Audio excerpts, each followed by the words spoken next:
Je n'ai pas de présentation, mais à la dernière minute, Andrea va m'aider à montrer quelque chose du site de la CPI. Donc, il y a donc une cartographie sur la page d'accueil qui montre la situation de la Cour. Et fondamentalement, j'ai pensé avoir un aperçu de questions au niveau de la situation et, et, et voir les critères que l'OTP applique. Et, et, et vous avez beaucoup de discrétion pour traiter des cas multiples. Alors, on va voir la carte maintenant. Je définis ces cas dans le cadre du thème de la conférence qui est la justice nationale et dans le cadre du pluralisme. Comme vous le savez, cette question est pertinente pour la perspective de la CPI parce qu'il y a une relation entre la CPI avec des juridictions nationales, et particulièrement des partis étatiques ou des partis qui peuvent être impliqués dans une situation en cas de référence au Conseil de sécurité. Ça peut être donc nous avons une activité nationale avec beaucoup de juridictions.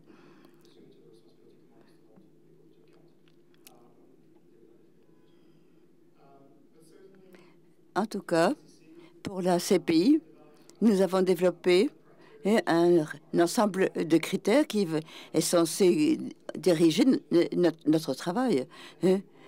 Et peut être générique, il peut être prescriptif quand on est avec un document très abstrait, mais il donne certains repères et avec un processus de réflexion.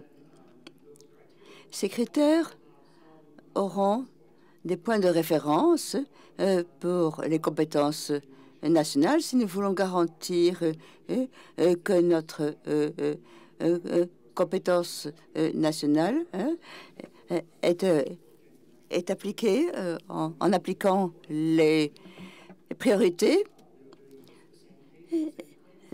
Nous étudions les mêmes cas que la CPI. Nous ne pouvons pas, c'est qu'on par défaut, là, des cas se sont présentés à la CPI. Et la question de la loi de fond est aussi une question. La CPI a seulement traité certaines de ces questions, mais il y a encore quelque chose qui a apporté des résultats. Et il y a quelques cas, on se demandait s'il fallait faire des poursuites comme un cas international. C'était par exemple le cas de Bakragaz en Norvège. Lorsque on a donc présenté, c'était un cas, mais la Norvège ne pouvait seulement le poursuivre en tant que, non pas comme homicide et pas comme génocide. Et la notion de génocide manquait. Mais ce transfert et la question clé était que était le droit applicable en Croatie à l'époque, et on parlait de la responsabilité. Il a donc fallu étudier la présentation du cas par la Croatie en disant nous n'avons pas de responsabilité par omission, mais nous pouvons les combiner pour parvenir à peu près au même type de comportement. Et Et dans ce cas, on a décidé que l'approximation était suffisante et que la CPI n'a pas les mêmes limitations que les tribunaux pour la caractérisation du comportement. Et ça, c'est un point très important. Et la jurisprudence qui en est sortie, particulièrement dans le cas de la Libye, est importante.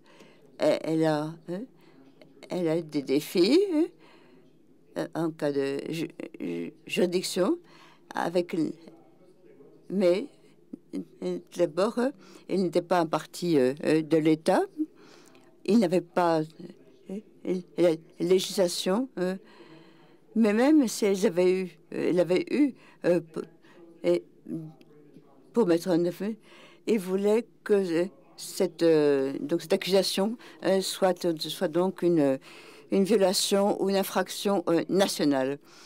Nous pouvons voir que l'État poursuit les cas de la même façon que de l'ICC.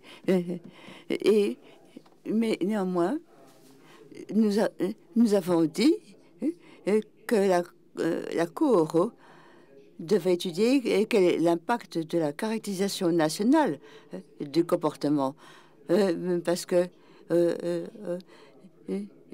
si le cas si l'affaire était internationale, ou bien on peut aussi avoir un problème quantitatif.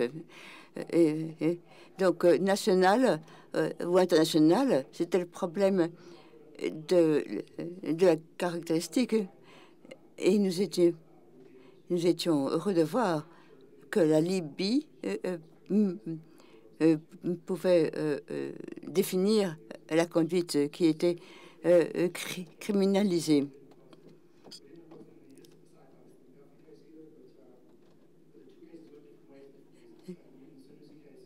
Dans le cas Senoussi, nous sommes opposés au défi de complémentarité. Et c'était et dans Salam Fils, nous ne savions pas quelle était la priorité du cas. Et cela sera peut-être résolu à l'avenir si la Libye a donc la garde avec Kadhafi. C'est un aspect qui était pertinent. L'autre est là. Et quels sont donc les points communs? Est-ce que l'autorité nationale doit faire les mêmes cas? Parce que dans l'article 17, le cas ou l'affaire ou une affaire, je pense que la formulation est le cas, l'affaire, oui. La question qui se pose est de savoir quelle est l'affaire. C'est une formulation qui a été appliquée par les chambres et chambres d'appel, et ça doit être la même affaire, parce que sinon c'est une autre question. Si c'est une affaire qui n'est pas liée à celle de la CPI, la question de la complémentarité est d'agir comme une exclusion. Et sinon, quelqu'un pourrait aller dans une procédure générale, par exemple, pour un incident A, qui est condamné ou acquitté, mais disons qu'ils sont acquittés. Et la CPI a une autre affaire pour cette personne, pour l'incident B. Et c'est un comportement tout à fait différent. Et si ce n'est pas la même affaire, et sinon on ne pourra pas procéder parce que d'abord on va poursuivre une personne et on aura donc un effet d'amnistie et cela empêchera la TPI et la CPI de traiter une autre pour des raisons d'impunité. Donc, la notion donc du double danger. Je ne pense pas que ce serait une compréhension ou une lecture très bonne. Dans ces interactions entre le droit national et international, vous avez des interférences. Vous voyez ici sur notre site web,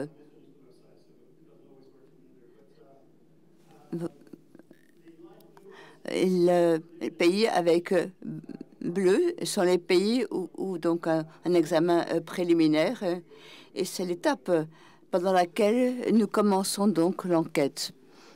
Et et ceux en bleu foncé sont lorsque les enquêtes sont en cours, très largement en Afrique et récemment en Géorgie. Dans les pays bleu ciel, c'est là que nous avons terminé l'enquête. Et peut-être parce qu'il n'y a pas de juridiction, par exemple au Honduras. Et donc nous avons clôturé l'affaire. Dans d'autres situations comme en Géorgie, et d'autres, les autres affaires sont restées ouvertes. Et pour l'évaluation de l'admissibilité,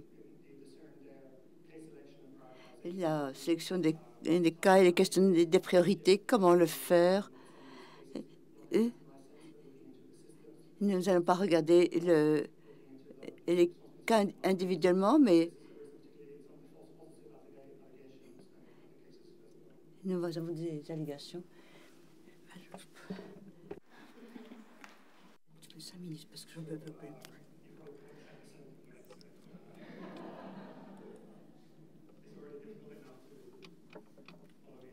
Il est déjà assez difficile de me suivre en anglais, en effet, vu la vitesse à laquelle je parle. Voilà la carte, donc le plan. Alors, on a encore 5 minutes. 7 minutes.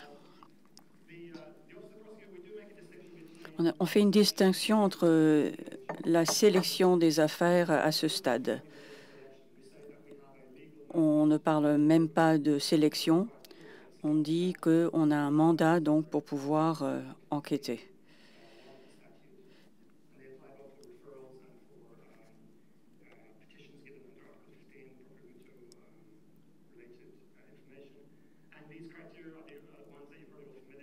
Je pense que les critères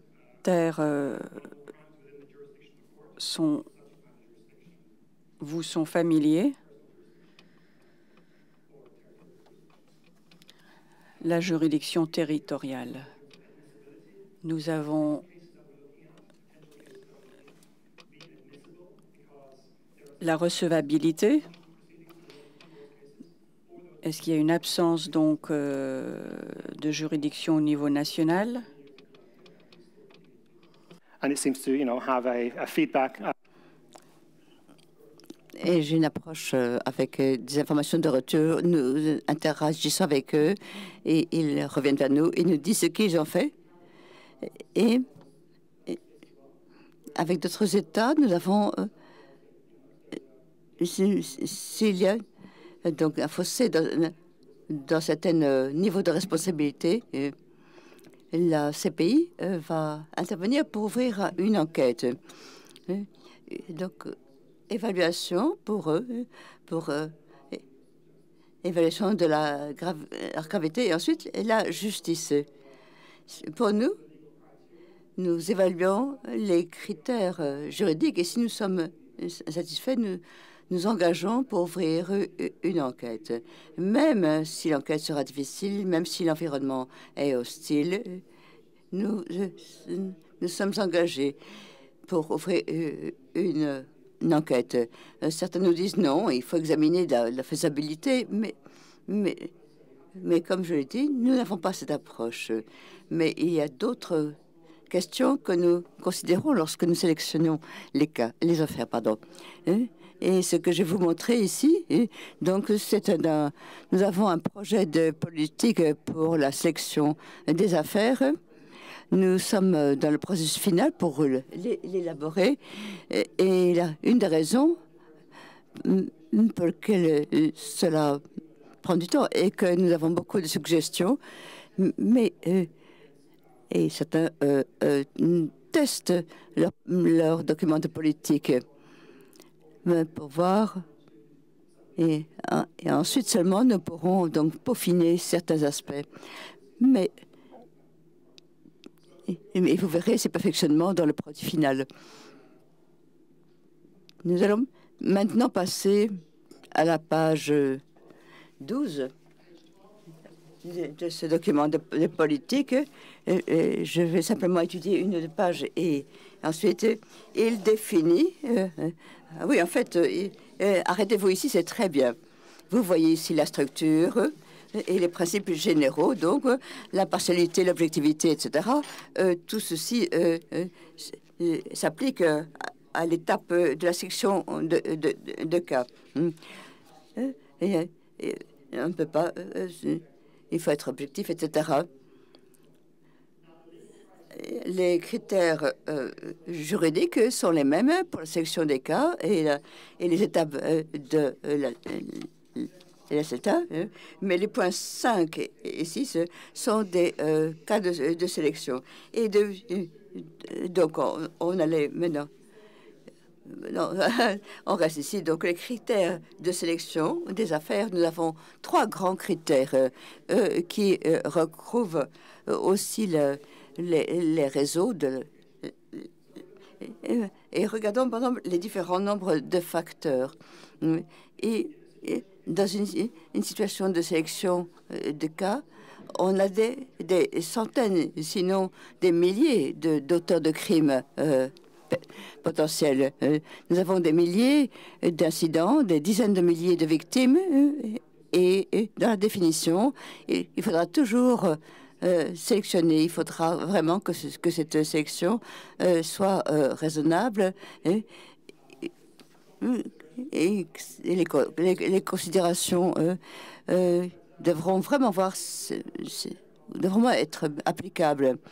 Par exemple, la gravité du crime. Vous choisissez un incident qui révèle le crime le plus grave et aussi la quantité et la qualité de la conduite. Nous regardons également le degré de responsabilité. Nous essayons de regarder les personnes qui portent la plus grande responsabilité. Mais et parfois, il faut un petit peu remonter l'affaire, le rôle de l'accusé et ensuite les charges qui doivent être représentatives du type de criminalité dans lequel la personne ou le groupe a été impliqué. On peut avoir par exemple 200 incidents, mais il vaut mieux avoir donc 2 ou 3 exemples. Et ces incidents seront représentatifs qui montrent bien quel est le type de crime qui a été commis, que ce soit un crime ou un viol, etc. Certains gens ont dit pourquoi tel incident a été choisi plutôt qu'un autre, mais en tout cas, l'affaire devrait toujours être représentative. Sur la page 15, page 15 et 16, et c'est assez neuf pour le bureau du procureur. Nous avons différents facteurs de hiérarchisation. Vous pouvez avoir des centaines de cas qui répondent à ces critères, mais comment le choisir? Donc, à 47, au paragraphe 47, on dit qu'il faut faire une évaluation entre les critères de sélection pour voir quels sont les plus graves auteurs du crime, etc. Et sur la page suivante, nous listons une série de facteurs opérationnels, la capacité d'affecter les opportunités qui restent. Nous pouvons discuter de tout cela dans les questions et réponses, mais ce que vous voyez également dans ces papiers, c'est que nous avons dit dès le début que nous allons essayer, en tant que partie de cet examen, nous allons faire un plan de sélection d'affaires qui serait comme un plan de cartographie. Et tous les cas, par exemple, en République démocratique du Congo, vont être repris et hiérarchisés. De cette façon, on aura donc un bon aperçu et le jour où on sortira de la situation, on pourra dire, bien, nous avons étudié tous les cas que nous voulions étudier. Nous pouvons, nous pouvons étudier aussi les critères de sélection. Et nous pouvons étudier les critères, la façon dont nous déroulons ces cas.